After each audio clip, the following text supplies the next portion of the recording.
On behalf of the members of the Connecticut Academy of Science and Engineering, welcome to this episode of Learning and Living STEM in Connecticut, the podcast of the Connecticut Academy of Science and Engineering. My name is Tana Wadillion. I'm an elected member of the Academy and serve as an officer for its governing council. For more information about the Academy, please visit www.ctcase.org. Our topic today is business-focused sustainability initiatives to reduce emissions that contribute to climate change. Here to discuss what we should know about this and what is happening in Connecticut and across the country is Bernard J. Zahren, the owner and founder of Zahren Financial Company, a limited liability corporation. With his company, they manage Clean Feet Investors One, a private multi-million-dollar investment fund.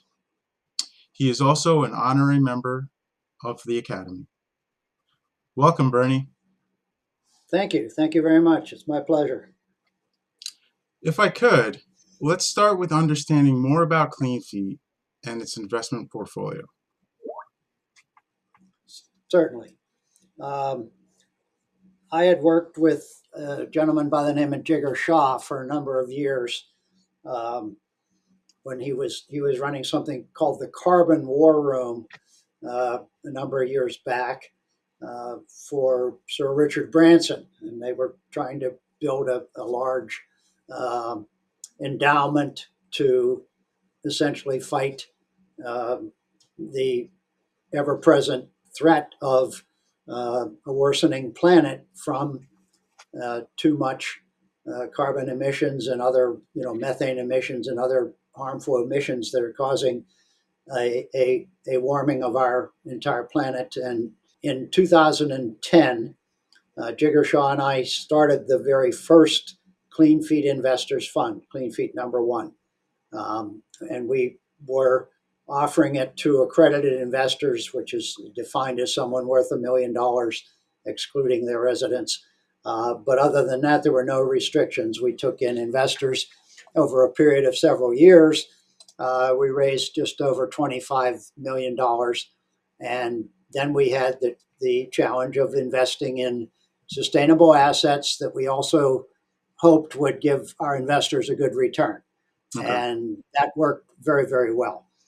We did solar PV projects. We did several hydroponic greenhouse projects. That was probably our most successful investment. It was a company called Bright Farms, which ultimately was acquired by the Cox family office for $100 million. And so they saw the benefits of hydroponic supply of food for the future when we start running out of farmlands and having problems distributing enough sustainable food to the world. So anyway, Jigger and I ran that fund for a number of years. The investors did very well. They all made well over twice their money. Plus, we had certain tax benefits, such as an investment tax credit for solar panels, for example, which we could pass through to them. And so that was Clean Feet number one.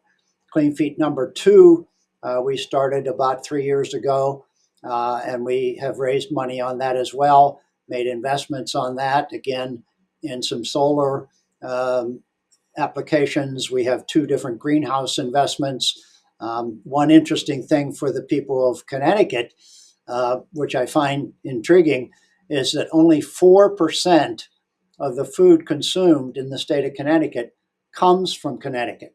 Now, we're not a big farming state like out in the Midwest or whatever. We don't grow acres and acres of corn and then go feed it to the cattle, But it still highlights the fact that we do not sustain our own viability, if you will, from within our state. Okay. And so that's why we feel that we're building a very large greenhouse right now, which is an investment in Clean Feet 2 in Bristol, Connecticut.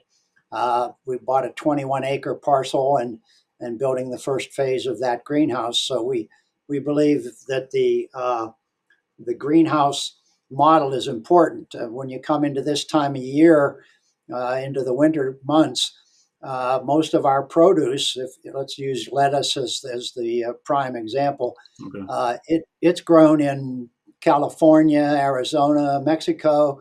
It has to be harvested. It has to be put into um, a warehouse where it's picked up by a refrigerated van that has to travel over 3,000 miles to get here to Connecticut.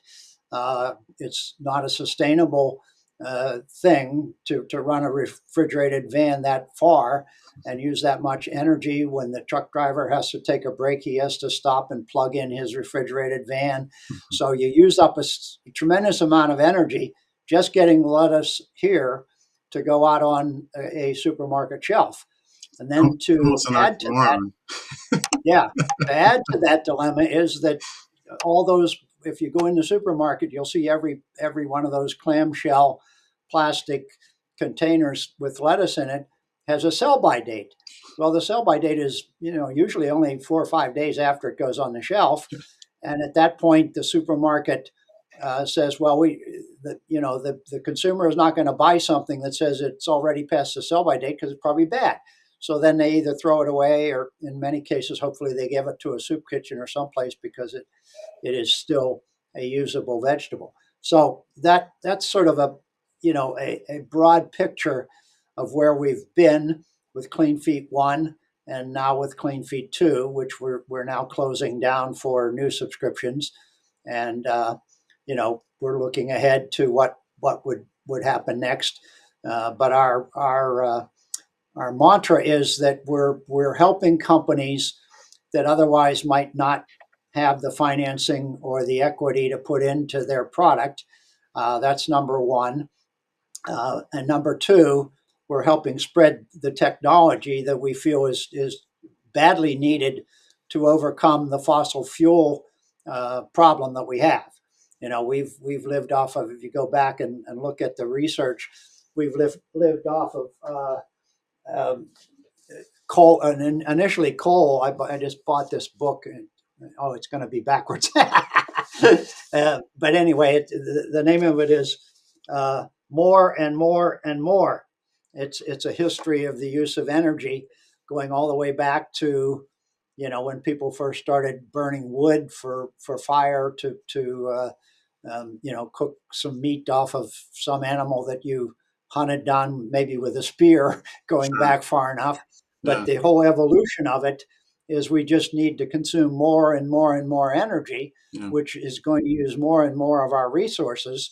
And that's our problem. Our problem is uh, using we're using more energy than we can logically and economically produce. Okay. And so that was the first premise of the fund that Jigershaw and I had started.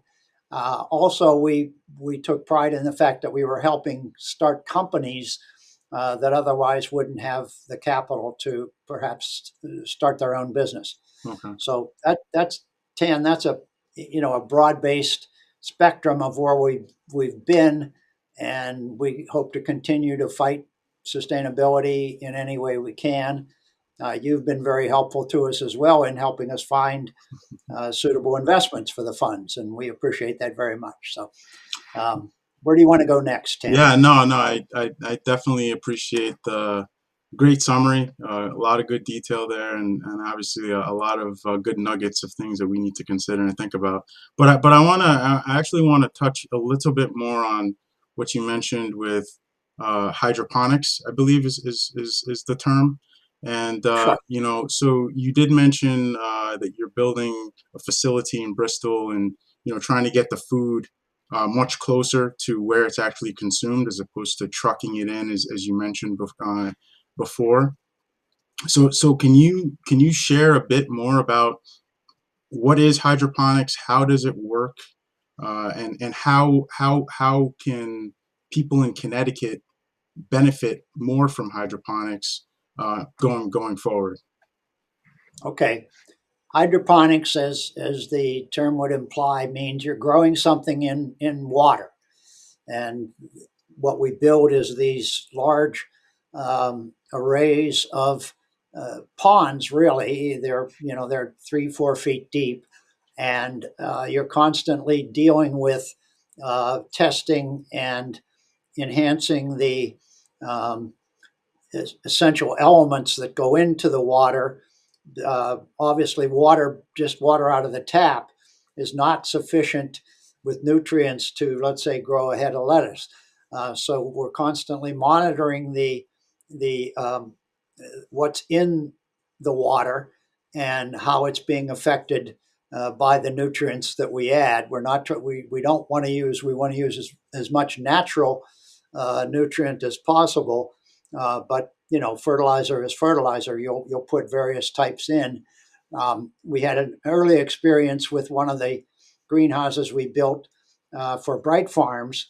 That was in the first fund, where the people building the greenhouse said, "Well, we would like to have both lettuce and tomatoes because both are a product that lose their shelf life if they sit around too long." So we built the first one near Philadelphia, and it turned out that that was a problem because lettuce likes a cooler, more moist atmosphere to grow in, and tomatoes are the opposite. They like a hotter, more humid environment to grow in.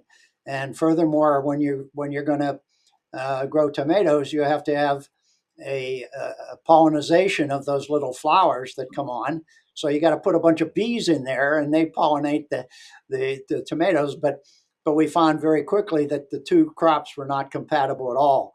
So we took out the tomatoes and made it an entirely lettuce-based growing facility. But that was one of the very difficult learning experiences we had with hydroponics. But today you can grow a lot of things. People are dreaming about blueberries and Mm. other types of things that could be grown in a water-based hydroponic system. And so we're working with this outfit, H2O Farms. Mhm. That's the Bristol one that's being built. They're based out of Israel, and Lior, who's the head of that company, has been designing and building greenhouses all over the world for a number of years, and he keeps coming up with new iterations of what things that they think they can do. But the benefit here in Connecticut is we're going to pick up a head lettuce, we're going to put it in a plastic clamshell, and it's going to go directly to the distributor, who's going to put it in the supermarkets immediately. There's also a demand nationwide for this. Some of the produce is actually taken fresh Okay. all the way to Toronto and put in storage containers and flew over to Europe, where they have same problem we do, especially in the wintertime. They don't have any fresh produce and very little capacity to grow it. So the distributor here on the East Coast is saying, "I will buy all the lettuce you guys can produce." Because I have a home for it, not just in Connecticut or in the eastern United States, but literally all over the world Okay. because of today's transportation systems. That's not the most uh, sustainable. You're gonna have a truck take it to Toronto, and then you're gonna have a plane fly it to Europe. So you are using additional resources in that process. So Sure. we'd much rather be able to build more greenhouses closer to the markets and diversify in that regard. Other than that, hydroponics is not that complicated. I mean, they sell even home kits where you can grow some things at home with the proper um, additional elements that you can add to a water-based growing method. So, So um, temperature regulated, and I think one. Please correct me if I'm wrong, but one of the things about hydroponics is you don't have to. Is not a lot of pesticides, right? There's not things you're not right. Is that accurate or the goal is zero. Yeah, you okay? don't want to let any outside pests in. And in the event you do, then you probably have to sanitize your whole facility again so that they don't propagate and expand. So they go to great lengths to keep they'll have double airlocks, for example, when employees are coming in and out to make sure they're not carrying in a bunch of beetles or something on their back shoulder. So Sure. yeah, you have to take good care of your growing practices. And we have a greenhouse in the Chicago area, and they wanted to get it not just as pure as possible, but they wanted to sell it to the kosher market Okay. uh, A in big the market. Chicago area. That's a big And market. that's even tougher because the rabbi who certifies it as kosher Hmm. has to come in on a regular basis. And if he finds any living bug whatsoever, he could yank your certification. So, uh, but they were able to overcome that. They have sold a significant amount of produce to the Jewish community in the greater Chicago area as kosher, and that gets a premium. So there's again another offshoot from the basic business. Here, we're not going to try to produce kosher in the new Bristol facility because we have an off taker for everything we can produce to begin with. So yeah, so that's those are definitely some key points that you just made. So does the cost savings of not having to truck this from a far distance, or transported from a far distance, does that get passed on to the consumer? Or like, what's the benefit to the consumer, at least the Connecticut consumer, besides the fact that they're getting fresh produce, something that's, I'll use the term organic. It may be a better term for hydroponics. Maybe it's beyond organic just because of the way it's grown, in the fact that, there's no pesticides and there's not a lot of additives, etc. But from the Connecticut consumer, like, what's the advantage beyond just the fresh produce that they're going to get, especially fresh produce in wintertime? Well, hopefully, a slightly reduced selling price Okay. because we're not transporting it 3,000 miles from Southern California.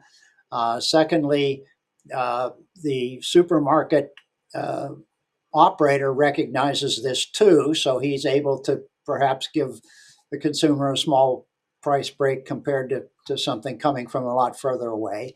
But the most important is that it's totally fresh. It's totally still has all of its nutrients, which they can dissipate, in a week or so. So that's one thing.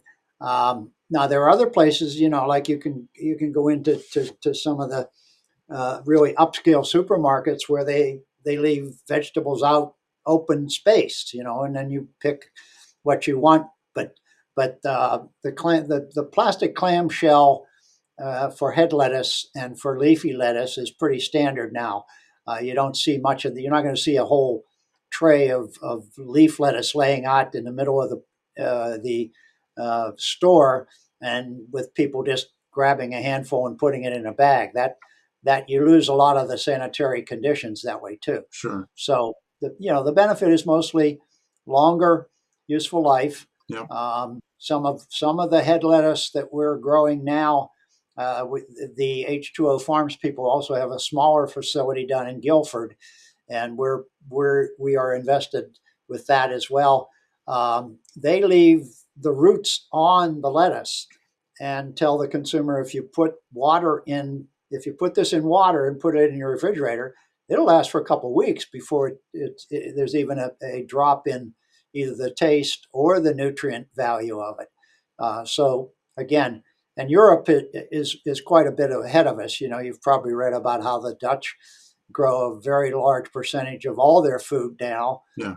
in greenhouses Yeah. because it's more efficient, and they've learned how to cut it down to the nub in expenses, even though they historically have had, they built the dikes and everything so they could have more farmland years ago. Now they're saying, no, we don't want the farmland. We want a greenhouse. We want an all year, all climate growing facility.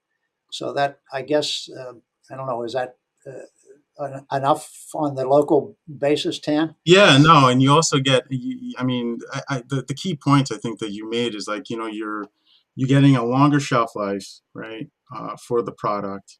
you're also getting a more nutrient dense product, right? As opposed to, because as you mentioned, trucking it over a certain amount of miles, you're reducing the nutrient value right from when you pluck it and bring it to the consumer.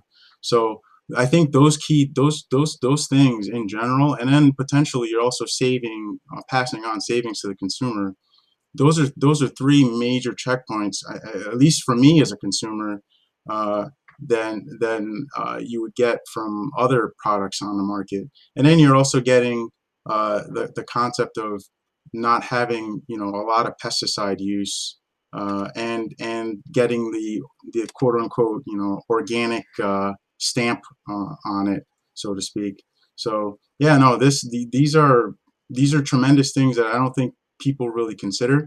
I think one thing that maybe someone, you know, one of the staunch advocates out there might be like, well, why is it in a plastic clamshell? But I mean, you did say that, it's in a clamshell because it's going to extend the life of the product as opposed to it just being out and then people touching it, right? Because that reduces the sanitary or hygienic quality of the product as well. And I'm sure those clamshells are recycled or made from recycled consumer post consumer use. So you're basically hitting all points from a sustainable standpoint. So one thing I do want to kind of shift, because you did mention it earlier in the conversation, was the conference of the parties, the COP 29. Yeah.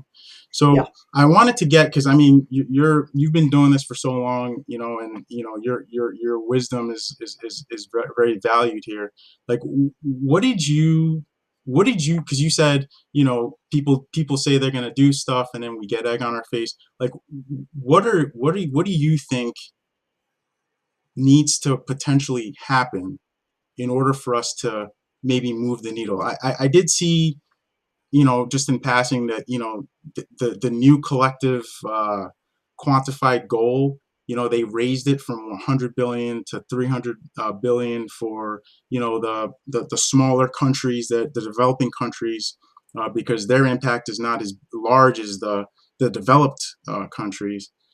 But is that really enough money to do what they want to do by 2035? I mean, it seems like not a lot.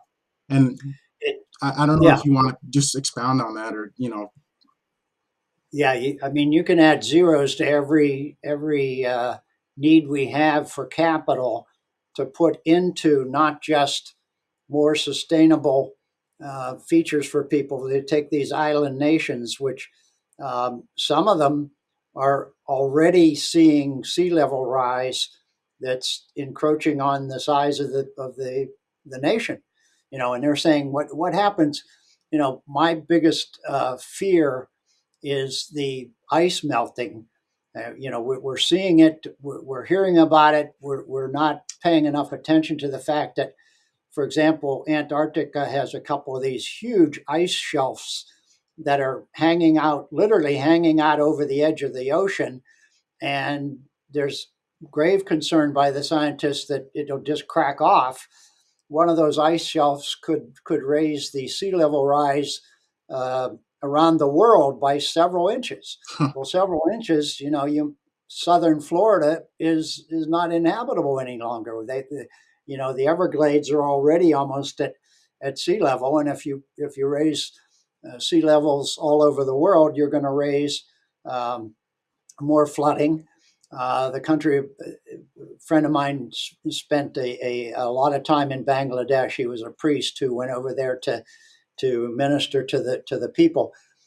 The lower southern part of Bangladesh is at sea level, and a sea level rise of 6 to 8 inches, a third of the country will be underwater. And so, how are they going to survive? The people can move, but they're already overpopulated. And how do you feed them? How do you take care of them? How do you give them the services that we have the ability to enjoy here in our country? But how do you give those to the billions of people? We're at 8.1 billion population of the world today. The prediction is we won't peak until we get to 10 billion. Well, that's another 25% increase in the population of the world, and they have to be fed, they have to be cared for, they have to have medical attention, etc., we are outrunning our ability to sustain our planet. It's that simple. And it goes beyond just food. Let's talk for a second about what we're going to hear a lot about in the coming weeks is the fact that we passed the Inflation Reduction Act. The Biden administration passed it. It put additional benefits such as tax credits, etc., to deploy solar, wind, uh, hydroponic, water, store water above a certain level so that at night you can pump it up, and during the day when your demand for electricity is high, you can allow it to flow back down, and Oh, then you just like pump a it back dam. up the next night. It's you're using energy to pump it, but you're giving people power at the peak of the day when they need it the most. And we had some blackouts here in the Northeast here recently. Some of them were because of storms and trees down, but some of them were also because our utilities can't quite meet the demand for service. So building what we call microgrids has a very attractive future where you could put distributed generation. Battery storage is getting cheaper, so you can store uh, during the daytime when the sun is out and you don't need, let's say, air conditioning or heating or whatever. You can store it and then use it on the hours when you need it more. That's a big coming future for investment for the types of investment funds like we have with Clean Feed Investors. But the other side of that is that the technology innovations are very dramatic. We're hearing all about this artificial intelligence, etc. Hmm. Well, that's great, and it might indeed lead to scientific and better living long term. But artificial intelligence takes massive amounts of power to calculate all this stuff. So it's not like, oh yeah, they just turn the machine on and it'll tell you how to do this. It's going to need power. It's going to Sure. need power 24/7 because that's the kind of model that we're going to build there. So we have political challenges as well as economic and environmental challenges. My focus is much more on the environmental side, where I'm hoping we can continue to progress in making energy and providing sustenance to the world without degrading our natural resources and destroying a future for our planet.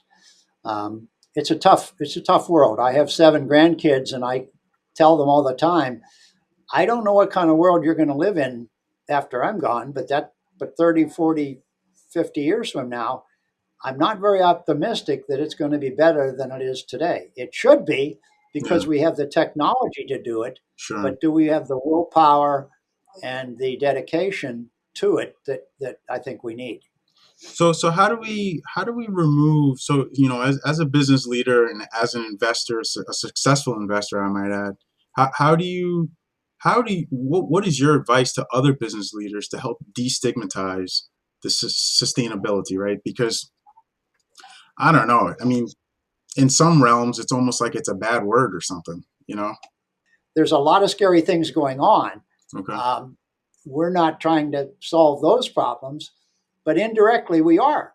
I mean, Ukraine's number one product has been sunflower oil over many years. They export many uh, containers full of them. They get transported out of the Black Sea and into the world.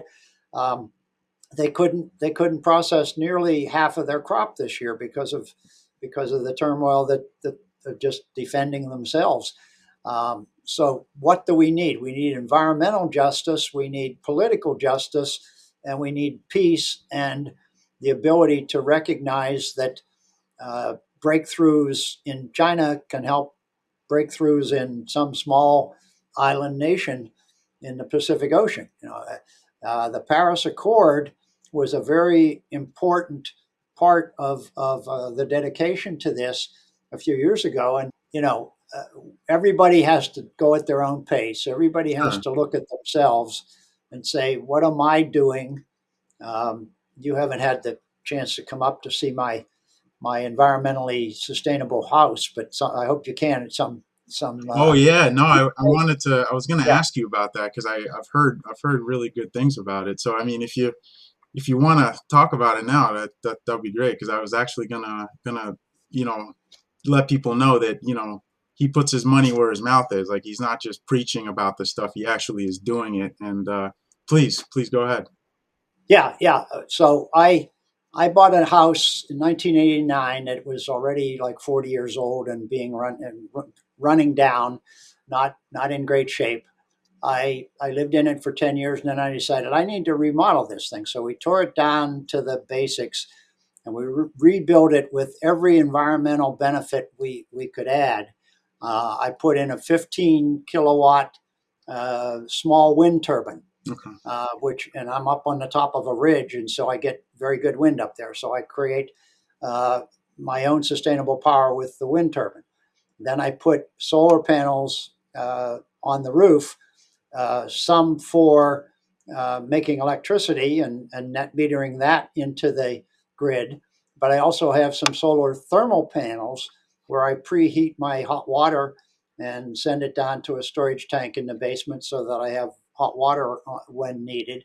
But the most important things we did were we put in super good insulation in the walls and the ceilings, and the windows are all double pane, enhanced. The views are good from the top of this ridge, so I do have quite a few windows, but they're all very very efficient. So I'm trying to live in a net zero environment, and most of my electric bills, I think Margot sent some of our material along. I don't know whether you have it or not, Tan. I'll make sure she sent it to you. But all I'm paying is a service charge um, for the utility to read the meter and send me a bill and give me a little or give them rather a little bit of overhead coverage. But most months of the year, I'm able to get down to almost a net zero energy use, Wow. and that was a primary goal. Other things that we're doing is in how we fertilize or how we utilize water and what have you, um, to be as sustainable as possible. Now it's costly, Sure. to renovate the house and to put all these amenities in Yeah. cost more than a normal house would. But I can say we're living in a home that is a net zero energy home, and that And was that was your ROI, what do you think your ROI will be?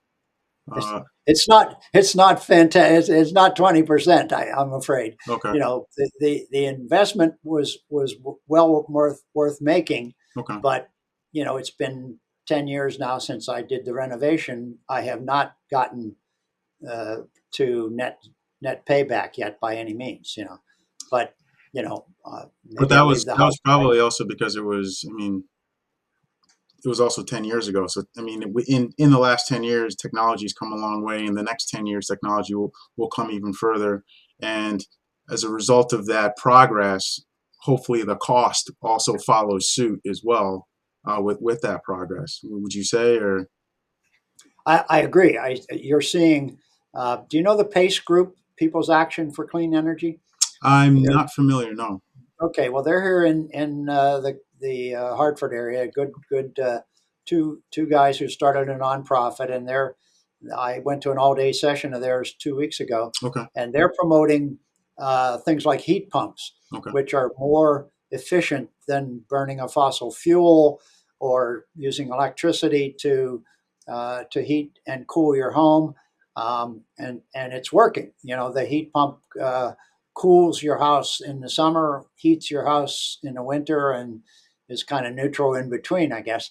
But using the natural resources of the earth, if you go down more than about 5 or 6 feet, you hit a constant temperature of the earth, and so you can pull that up to cool down to that 50-degree temperature in a heat exchanger for the summertime, Okay. and in the winter you do the reverse. You bring up a temperature of 50 degrees and you put it through a heat exchanger so you can heat your home.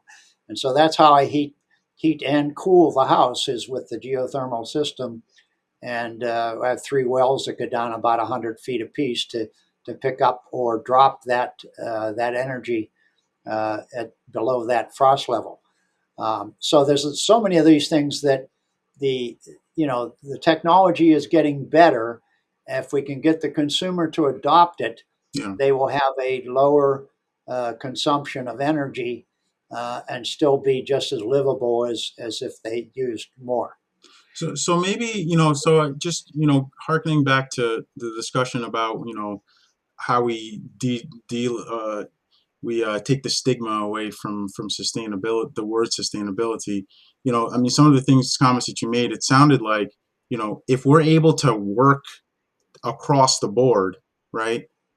Then maybe, as and speaking about what you just mentioned with the technology, if the technology, if we're able to work across the board, meaning with other countries, etc., holistically, then the cost for the technology can go down, and then those innovations that America makes, or Holland makes, can be shared with some of the developing countries to help their efforts, right?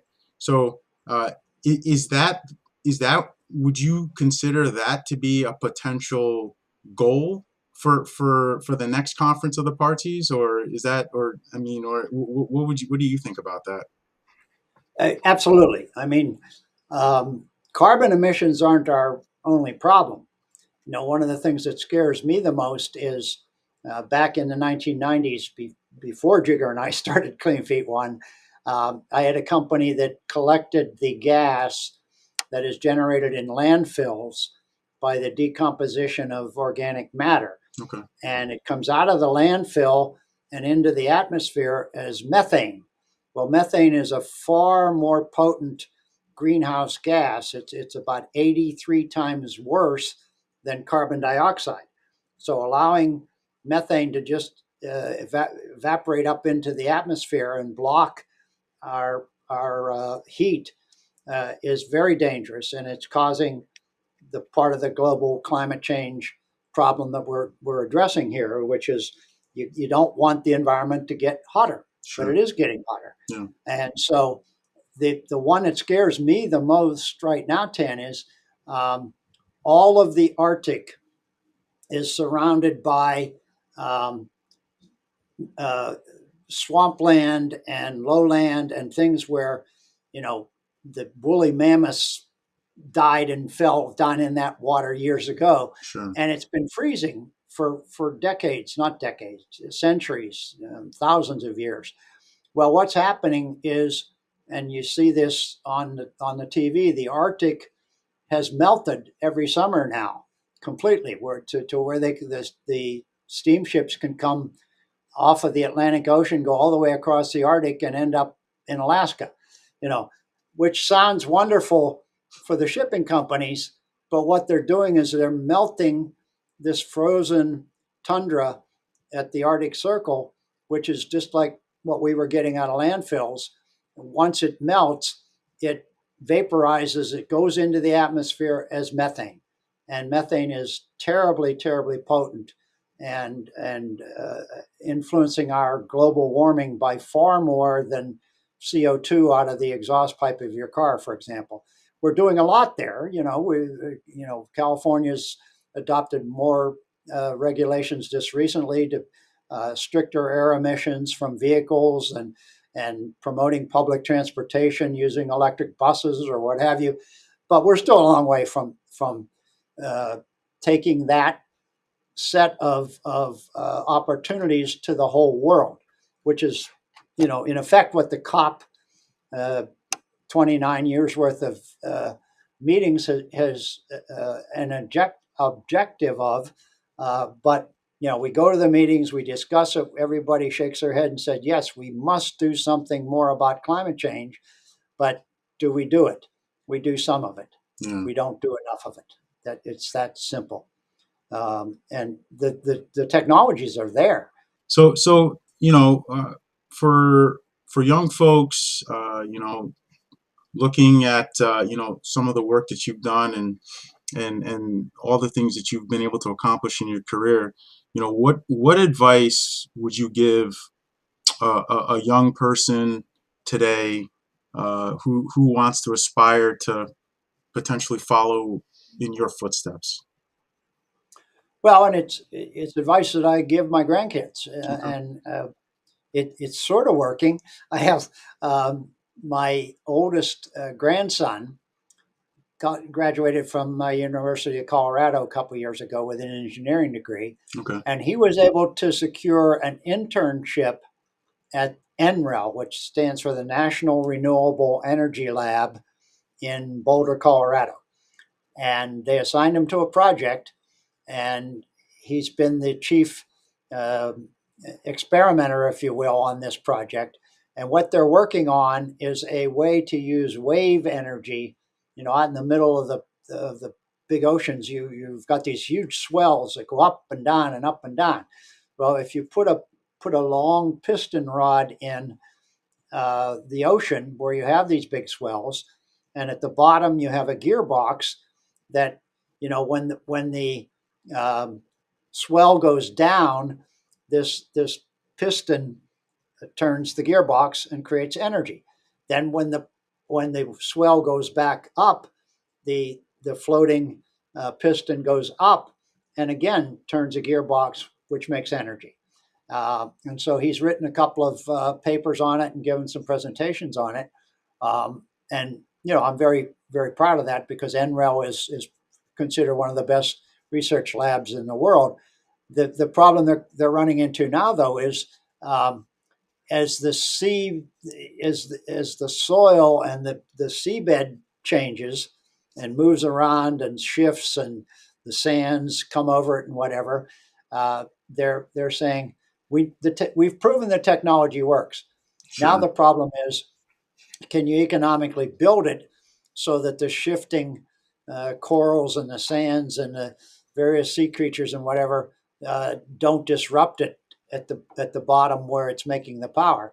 So that's one example. Another one of my granddaughters is working for Jigger Shaw at the Department of Energy, and they have $80 billion worth of funding to put out to renewable, sustainable assets. And again, um, I don't want to be influencing anyone either way politically, but we have a problem in this world and in this country being sustainable. I don't know whether have you ever heard of the Club of Rome? Are you familiar with that group? I am not. No. Okay, well, they wrote a book. Um, I'll give you a piece of it here. Okay. It's backwards. No, no, Another it's translation. fine. It corrects it. Okay, Yep. it's called the Limits and Beyond, and this group that calls itself the Club of Rome is a group of scientists and researchers and people who care about the future of the planet, Okay. and they're saying that we're that in 50 years we will not be able to sustain the Earth Okay. because we're outgrowing our resources and we're using up our resources and we will be at and as I mentioned earlier, both our population is going from 8 billion to 10 billion, but aside from that, uh, even at 8 billion, we are unsustainable if you don't do something more about the issue of growth. Sure. And, you know, the problem is what CEO of any company of any size doesn't want to grow his business. Okay. So you get this contradiction of, Sure. okay, I'm going to start a new company and we're going to find a new way to reduce carbon emissions and blah, blah, blah, blah, blah. But in the process, I want to become a multimillionaire. And so I'm going to, that's my goal. So the, the altruistic um, intent of future generations is extremely important. This young lady Greta Thunberg, went on strike, uh, and the world woke up to what she was saying, by her sitting outside her school and protesting climate change. Sure. Um, Yeah. Unfortunately, she's kind of evaporated, and nobody's talking about what she started anymore. So it's refreshing to know that the next generations care, and I Sure. think that's happening. I think you saw it on college campuses, and when they did the analysis of how college kids voted and what their opinions are now about the different political and scientific challenges that we face, and it's coming through, but it's not fast enough. It's not uh, prevailing on every major college campus in this country or other places. But I think you're seeing the next generations starting to say, you know what, we really are destroying our world, and we're really going to be the guys living in it. And our parents and grandparents are going to be gone, but we're going to pay the price. Yeah, no, I definitely appreciate you, providing some of those insights, and it's I think the takeaway for our listeners here is, folks, go and do the research. Go. The internet makes things very accessible for most. I know that there's some pockets of the country where internet access is not available, so that's not lost on me. But you know, go to your public libraries if you're able to get to one close enough to you. But do the research for yourself. Look it up, see what the issues are. Fact check. Fact check us if you want. But we tend to have experts for a reason. And I want to thank Bernie for bringing a lot of his wisdom and sharing it with us, and allowing us to understand more about Clean Feet One and Clean Feet Two, and giving us insights on sustainability and some of the efforts that he's done with his investment company, he's done personally, and some investment opportunities that other folks can leverage for the future. So Bernie, I Yeah. just want to thank you very much for that. And I want to thank you too, because you've been instrumental in introducing us to some of those good opportunities we've had. So again, thank you, Bernie. And with that, on behalf of all of us living in Connecticut and others tuning in from other states, thank you again, Bernie, for sharing with us information about business-focused sustainability strategies. You've Yeah. given us a lot to think about. So thank you again, Yeah. Bernie. CASE is a great organization. They have all of the top scientists and doctors and engineers and whatever from the state as part of their membership. Yeah. So they have a deep bench of people that understand these things, and hopefully um, some piece of this interview will be meaningful to them as well. Yeah, I would hope so, and yeah, Case is very lucky to have such experts as part of our membership. Very, very lucky. So, Yeah. listeners, I encourage you to subscribe to this podcast and on Apple Podcasts, Spotify, Amazon Music, or YouTube, and visit the Academy's website at www.ctcase.org to learn more about our guests, read the episode transcript, and access additional resources, as well as to sign up for the Case Bulletin. Thanks again, Bernie. And thank you also. And, hopefully we've helped people at least be aware of the issues and hopefully optimistic about helping to solve them.